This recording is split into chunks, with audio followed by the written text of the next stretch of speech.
Cześć moi mili, z tej strony ponownie Adam Chodorowski ze sklepu modelarskiego tankmodels.pl. Dzisiaj unboxing przepaku japońskiego modelu od japońskiej firmy Hasegawa, wydanego kilka lat temu przez Edwarda w tak zwanej Limited Edition. Jest to oczywiście Mackie Folgore i powiem Wam, że moje podejście do przepaków jest bardzo, bardzo mocno mieszane, ponieważ coraz więcej firm wypuszcza nowości, które tak naprawdę nie są nowościami, tylko po prostu przepakami modeli sprzed czasami kilkudziesięciu lat. Mianowicie, tutaj Wam zaraz powiem coś na temat właśnie Hasegawy, a mianowicie powiem Wam to, że model został wydany przez Edwarda Folgore, został wydany w 1916-17 roku, w tej limitowanej edycji. Ale no oczywiście było wielkie fanfary, mamy nowość, super Bayer, wypasiony full metal jacket. Tutaj mamy 1132, numer katalogowy tego modelu, mamy nawet QWERTY bezpośrednio do strony Edwarda. No i właśnie, i teraz mamy, powiem Wam, bardzo mi się to podoba w Hasegawie, ale moim zdaniem to powinno być na wierzchu, że mamy Hasegawa Plastic Parts, czyli mamy plastikowe ramki modelu Folgore od Hasegawy. I następnie, co nam daje Edward? Fototrawione akcesoria, maski do malowania. Mamy też Edward Brassin Wells. Następnie, co tutaj mamy? To są chyba rury wydechowe, mamy koła przede wszystkim, i przez kartografa wydrukowane mamy 6 rodzajów malowań samolotu właśnie Folgora, tego Mackie 202 Folgore. I powiem Wam, że to mi się podoba. Co prawda na to się zwraca uwagę, powiem Wam, z reguły patrzymy tak. Tutaj na to patrzymy. Z tą Hasegawą to możemy troszeczkę pominąć, nie? No wątpię, żeby ktoś z Was tak czytał szczegółowo.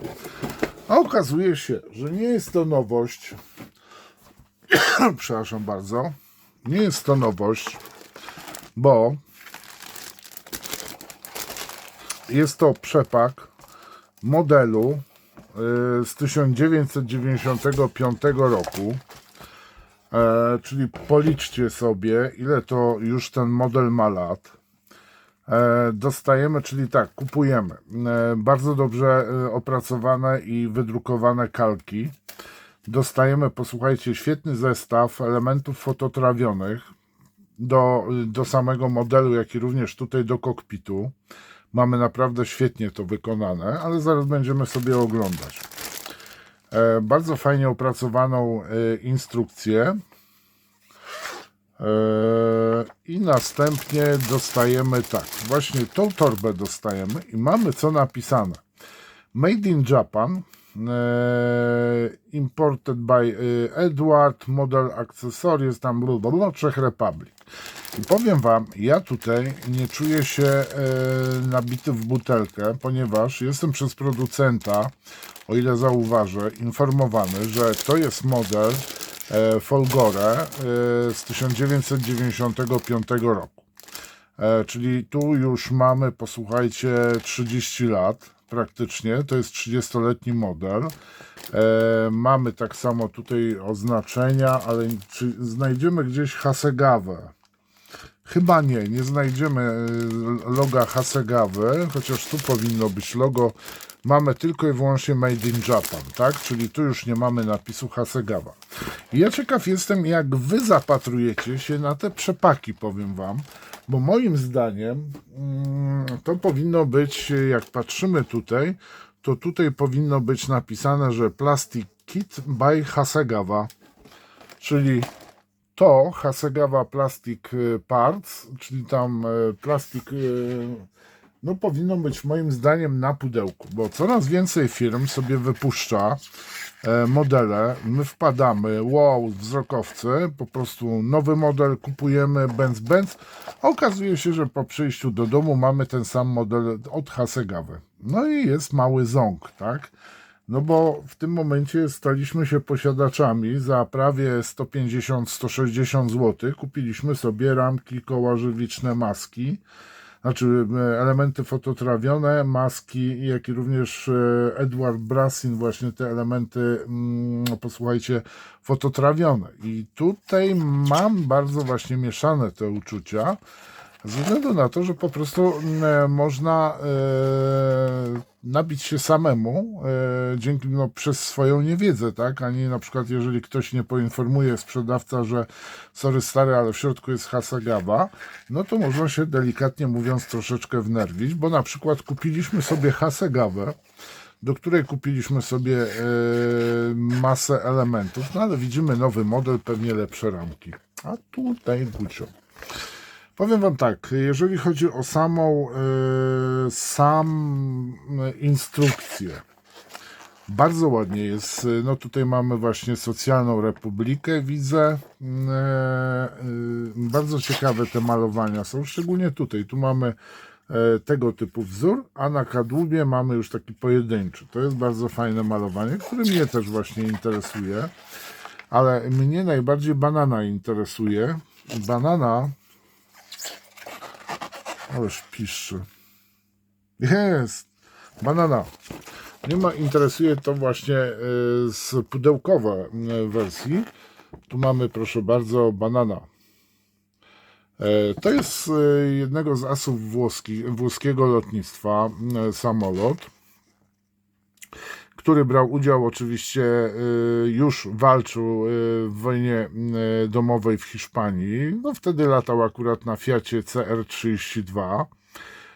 No następnie troszeczkę polatał też na niemieckich maszynach. No i następnie przesiadł się na Mackiego Folgore, czyli Macki 202.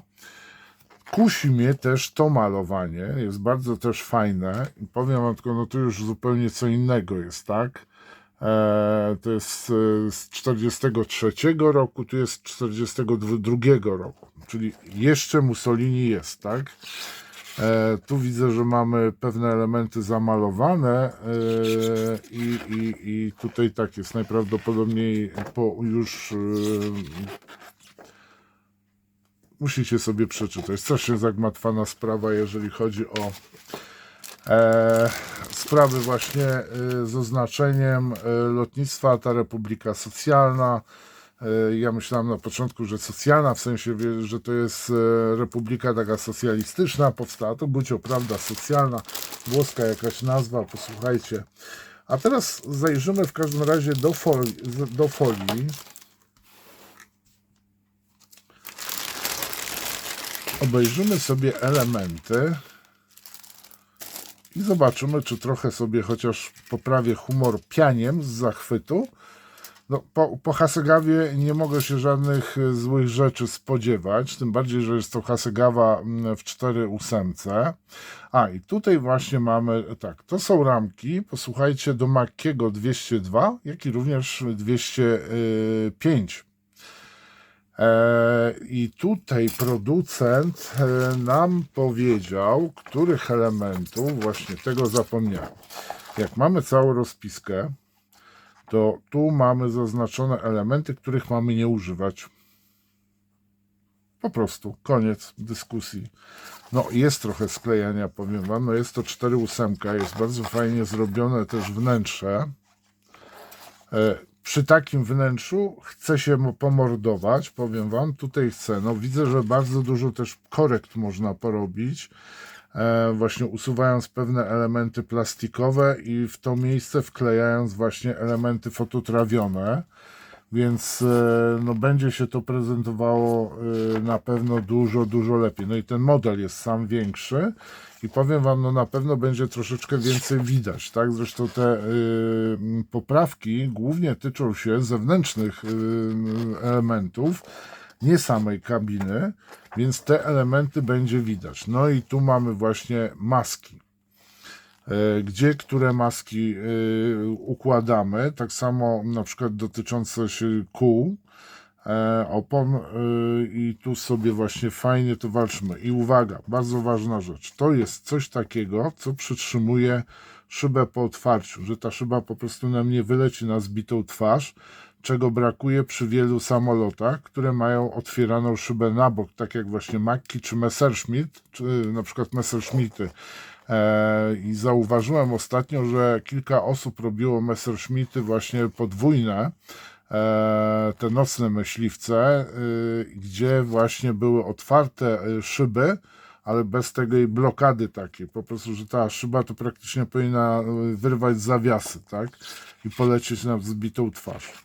No tu mamy właśnie fajne zaznaczone elementy fototrawione, gdzie co wklejamy, żeby jeszcze wzbogacić ten model. No tu mamy oczywiście malowanie. Ja powiem Wam, jestem bardzo, bardzo, bardzo zadowolony. No i teraz chyba trzeba zmienić ustawienie kamerki. Mamy ramkę A, a tutaj obok mam ramkę E. I teraz proszę bardzo, zwróćcie uwagę, jak na 95 rok Hasegawa, bez sprawdzania z dokumentacją, bo niestety nie dorwałem nigdzie jeszcze dokumentacji technicznej Folgore, będę chciał sobie poszukać, ale powiem Wam, że jeżeli chodzi o ten detal na tym modelu, no to powiem Wam, jest naprawdę bardzo, bardzo ładny. Co do poprawności linii, wątpię, żeby Hasegawa pozwoliła sobie na, powiedzmy, jakieś skuchy w modelu, tym bardziej, że był to model, zaraz zobaczymy, może gdzieś jest jakaś informacja na temat właśnie produkcji, ale nie widać. O, fajnie, tutaj jest zaznaczone, ile kabiny robimy, czyli nic nam tu nie wchodzi. Tyle, ile powiem Wam trzeba, ale jak spojrzymy na przykład na ten element, który wklejamy do kadłuba, widzimy, że jest ten model wykonany jeszcze w starej technologii. Ale to nie oznacza, że on będzie źle wyglądał. Detal jest naprawdę bardzo, bardzo dobry. No posłuchajcie, 95 rok, tak? To może być, że niektórzy dopiero ci, co sklejają, no mogli się jeszcze nie urodzić, tak? A już taki model Hasegawa robiła. Bardzo fajne rozwiązanie skrzydeł tutaj zrobili. Mamy w każdym razie ramka AE, mamy kadłub, który ma detal naprawdę niezły. Jeżeli chodzi o pozostałe elementy, zwróćcie uwagę na te małe detale. Wyglądają naprawdę super. Koło tylne. Tu mamy wlot powietrza, który z boku będziemy montować. No, powiem Wam, prezentuje się to nieźle, ale zaraz jeszcze pokażę oczywiście pozostałe elementy. Tu mamy jeszcze inne koło, mamy elementy właśnie do tego modelu i uwaga, to jest ramka F. Na razie nie mamy żadnego znaczka, że to jest, powiedzmy, Hasegawa. Lecimy na razie na tym, że jest to model Eduarda. I powiem Wam, że to naprawdę bardzo ładnie wygląda. Tu mamy spód do kadłuba, od spodu wklejamy, z tego co pamiętam. No nie, jest, powiem Wam, bardzo fajnie to zrobione. Zwróćcie uwagę, tu mamy osłonę śmigła, w dwóch elementach tu sobie będziemy łopaty wklejać. A łopaty są na oddzielnej ramce, o właśnie. Tu mamy dwie łopaty. A, to są dwie ramki, posłuchajcie, właśnie. To są ramki J. I tu mamy dwie łopaty i tu mamy dwie łopaty. No co prawda wykorzystujemy tylko i wyłącznie 3. Ta ramka po prostu nam się dubluje. Zaraz sobie porównamy te koła plastikowe z kołami żywicznymi.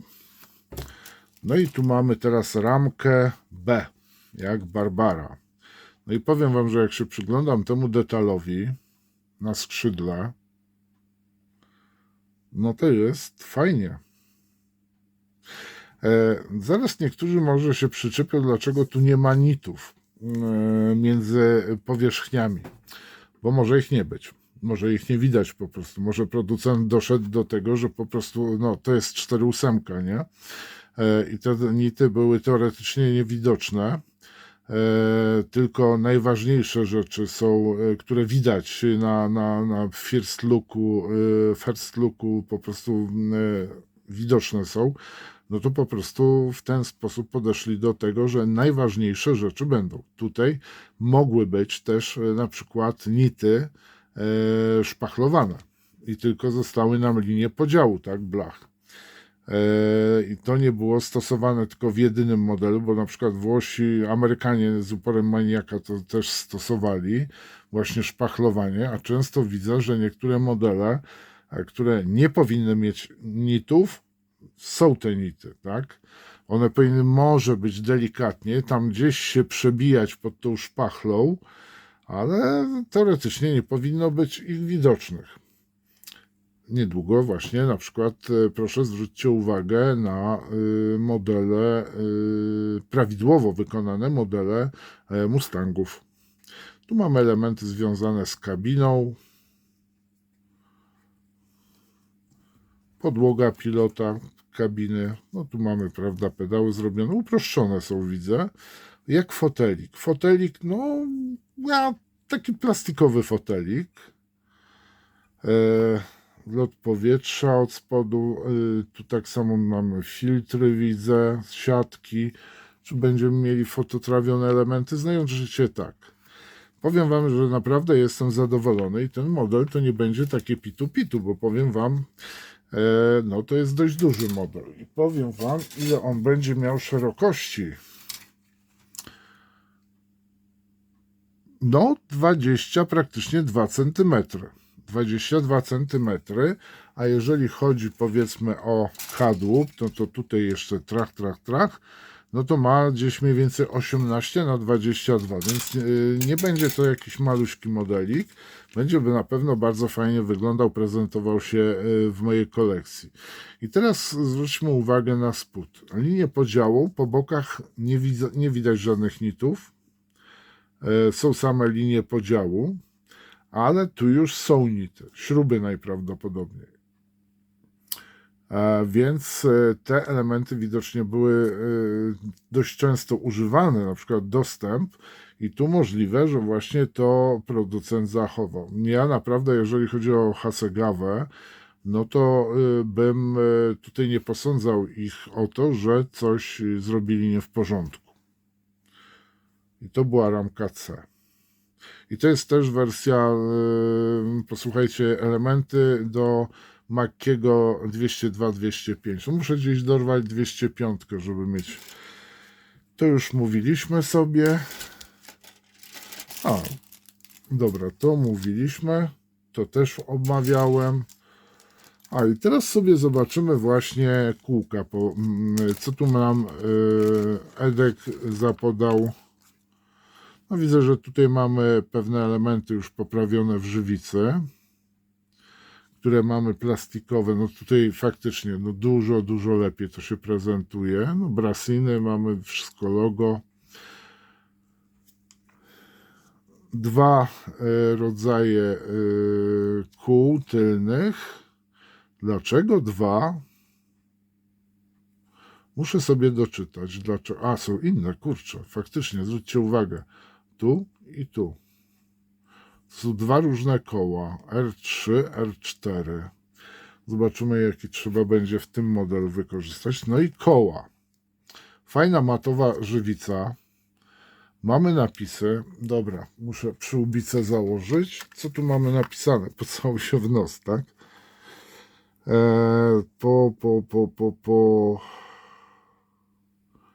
Nie wiem, nie jestem w stanie rozczytać. Może ktoś z was ma takie sokole oko. Czekajcie. Tak, mamy protektor. Mamy fajny tutaj taki element w oponie z tyłu. Znaczy, no powiem wam, że naprawdę nie żałuję, że zafundowałem sobie właśnie tą wersję Hasegawy, No, powiem Wam tak, przepaść w kołach niesamowita. No to jest 20 lat później, tak? Robione koła, poprawiony rozmiar koła, jest bieżnik. Co prawda, Hasegawa starała się zrobić takie linie, coś w rodzaju bieżnika, ale są one bardzo płyciutkie i nie wiem, czy nawet łoż uwypukli to. No, powiem Wam, że teraz tak, nie mogę powiedzieć, że czegokolwiek żałuję, że właśnie wybrałem tego Edwarda, ten przepak, czyli Hasegawa z dodatkami Edka. Bardzo się cieszę z tego. Powiem Wam, że po prostu jak przymierzam się do malowania oszklenia kabiny, tak? W ogóle oszklenia w samolotach, no to Matko Bosko, jedyno powiem Wam masakra. Boję się, że coś zaraz sknocę. Nie wiem, czy to będzie tak dobrze widoczne. No jest sporo tych elementów, powiem Wam.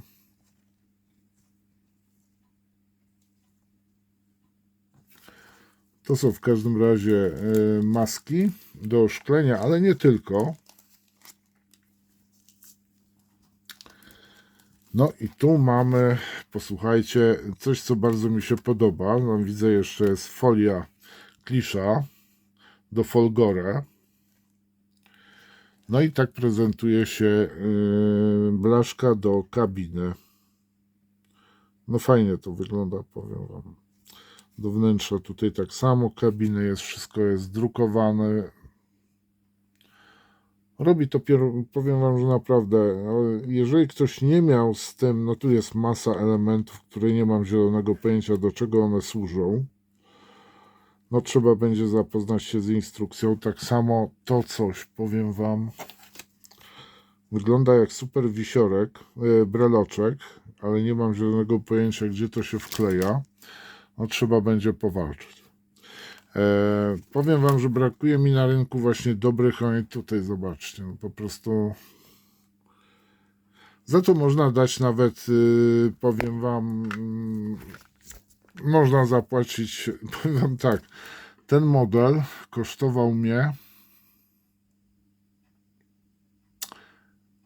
1/3 tego, 1/3 więcej niż model Wildcata od Arma Hobby.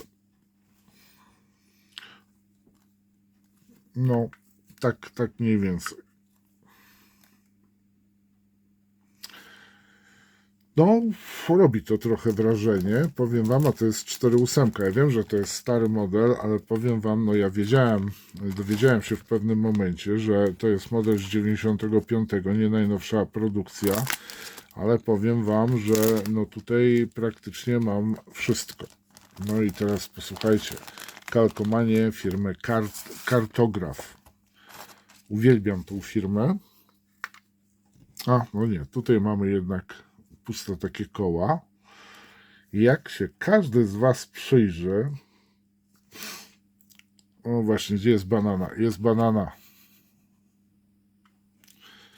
Mamy naprawdę bardzo fajne oznaczenia. Mamy też kalkomanie, oczywiście zegary na zegary, napisy techniczne. Dwa rodzaje mamy tutaj właśnie oznaczeń. Mamy też właśnie te krzyże białe. No i godła. Powiem Wam, że i to wszystko jest czytelne. Można rozczytać, co tu jest napisane na tych kalkomaniach. Powiem tak, jeżeli przepak będzie wyglądał w ten sposób, a w środku będzie jeszcze lepszy model, wcześniejszy, późniejszy, tak, wyprodukowany później, no to powiem Wam, w to mi graj. Jeżeli tutaj bym znalazł na przykład jakiś model starożytny, no to powiem Wam, że troszeczkę bym się zasmucił i pomyślał, że trochę zostałem w nogę zrobiony, a widziałem już takie modele, że jest nowości, a tam jest jakaś przerażająca starożytna starość. Co do szyb, powiem Wam tak, widać, że są przezroczyste, klarowne i w miarę cienkie. Nie są to grube szkła i nie mogę się czegoś czepić. Ten model właśnie kupiłem między innymi dla siebie pod kątem włoskiego lotnictwa, które mnie ostatnio mocno rajcuje. I druga sprawa, powiem Wam, że bo się przymierzam do Folgore, tak? Folgore, tak, do Folgore od Italerki, nie? W 3.2, więc posłuchajcie, zanim ja tknę w ogóle Folgore od Italerii, w tej chwili Italerii będzie wypuszczało 205, no to powiem Wam, żeby nie wiem co się działo, to po prostu byłbym idiotą, gdybym się rzucił na model w 3.2 bez jakiegoś takiego przygotowania technicznego, powiedzmy, pod tą skalę, tak? Co sądzicie właśnie wy o przepakach? Jak do tego podchodzicie? Czy czasami czujecie się nabić w butelkę, czy też nie? Jakie są Wasze odczucia? Bardzo Wam dziękuję za uwagę. Miłego dnia. Pozdrawiam Was. Trzymajcie się. Cześć.